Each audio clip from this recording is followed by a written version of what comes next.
Hey guys, welcome to the lockdown farm. We are in Spain and we are currently on quarantine because of the COVID-19 pandemic. As you can see, the weather is not great today, but we're going to try and get through this tutorial before we get rained on. So what we're going to be looking at today is the squat. And arguably the squat in CrossFit is the most important movement we do. We use it so much. We use it through obviously all of our weightlifting. We use it as a pure lift with overhead squat, back squat, front squat, but we also use it in lots of other areas, be it the air squat in itself, through a wall ball, through a thruster. So because we use the movement so much, we kind of call it the king of exercises within CrossFit. And this means that we need to spend time developing our squat, and we need to understand what we would term a gold standard squat is. And we're going to be taking you through our gold standard definition of how to squat in this tutorial. So what we're going to do is take you through, first of all, our body positions. And we're going to start at the feet. Excuse my shoes, they're the lockdown shoes. But what we have is we're going to have our feet roughly shoulder width apart. But what I want this to achieve is that my hips fit between my heels.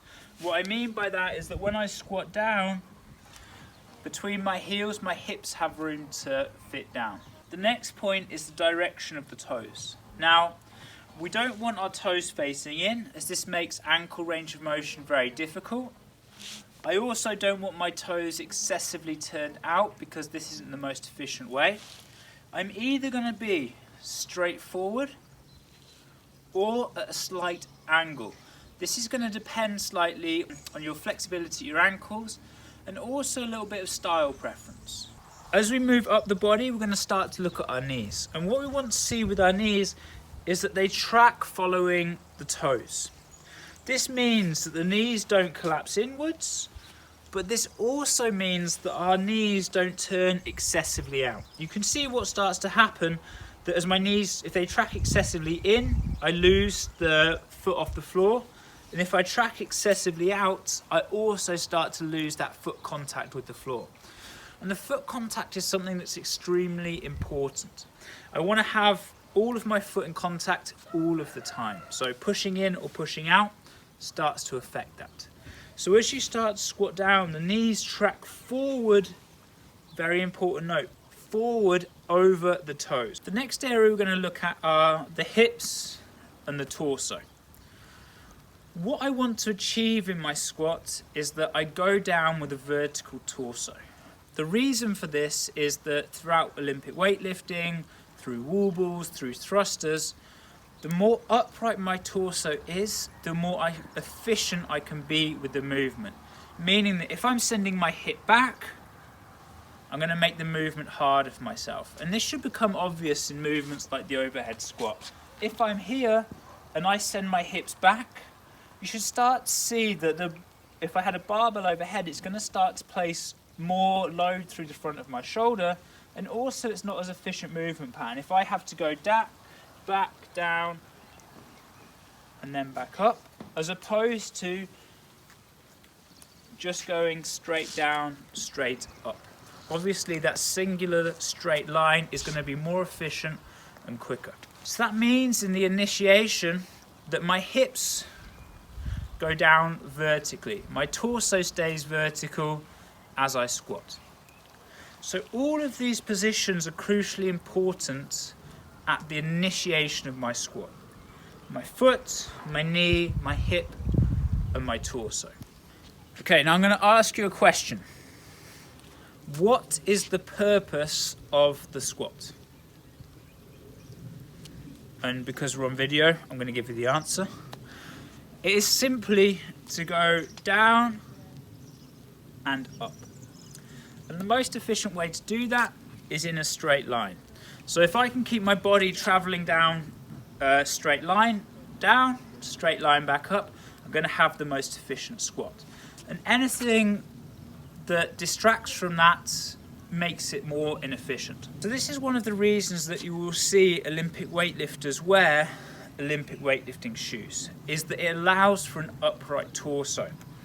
So ankle flexibility is huge in a good squat. If I don't have flexible ankles, that does not allow my knee to track forward, and that then means I have to start using my hip in order to squat. And a lot of you guys will have felt this. As soon as you put on lifting shoes, even as soon as you use a little surface to squat, it becomes so much easier to keep that torso upright because I've gifted my ankles with that freedom to move. We've looked at the initiation of the squat, and now what we need to start doing is looking at how we continue the movement down. So the initiation, I'm trying to stay as vertical as possible. In this example, I'm just going to take my hands forward, which helps with the balance. But I'm going to go down. I'm going to try and stay vertical, and I'm going to end up in my bottom position. And what I should see in the bottom position is that my knees are still tracking in the direction of my toes. I still have the full weight on my foot, meaning my heels haven't come off, but also I'm not resting back in the hips so my weight is on my heels. I have that full contact. I should feel the knees drive forward slightly, and that gives me some tension, and I try to remain as upright as possible. Tom's coming in to help my demo, and then from here we're going to stand straight up. So I'm just going to show you that in real time once more, if Tom permits me. Thank you, Tom. So we're going to go down. I try and hit those positions. I then come back up. I go down. I then come back up. The reason that we have this style of squat is for efficiency. If I can stay in a straight line, I'm going to become more efficient throughout all my movements, and I also maintain within safe ranges of motion. I'm just going to show you some common errors now, or common movement patterns that we see that aren't necessarily as optimal, so you guys can have an idea of how that changes. The first one that we'd see, if I was doing wall balls, is that the hip goes back, you squat down, and then you come back up. So what we tend to see here is this big hip hinge at the start, and back down. Again, I go back to the style of squat that I'd like, which is where I stay vertical, hip hinge back, and down. And you should be able to see, even if I did exaggerate slightly, that change in torso makes the movement slightly slower. And if I were to have a load overhead or in front rack, it becomes harder to stabilize that weight. The next common fault that we see is that people push their knees excessively out. So if I squat down and I push my knees out, what you can see is that the weight starts to go onto the outside of my foot, and I'm just not as optimal position in order to use what we call the preload of the tissue. So as my knees track forward, I get to a natural end of range that allows me to spring out of the bottom position. And this is something that's very important in Olympic weightlifting for getting the catch of the barbell. If your knees are purely externally rotated, you won't get that same bounce, that same catch. Your knees have to track forward and go into slight internal rotation at the hips as well in order to allow that bounce out of the bottom to happen. And that's why we say the knees track forward over the toes, not excessively out, because then I take myself into more of a compromised and less optimal position. So considering we are in quarantine, you guys have probably seen lots of home workouts with air squats, and all these same principles apply. As I go down, I want to try and instill that good movement pattern. So I keep my torso high, I set my stance, chest up, I'm going to squat down and back up, I'm going to squat down and back up.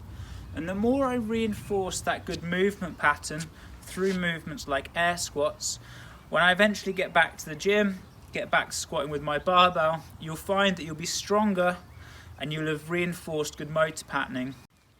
So we hope you found those pointers useful. If you have any comments or questions, just post them below and we will get back to you. I hope you enjoyed it, and we will be seeing you soon.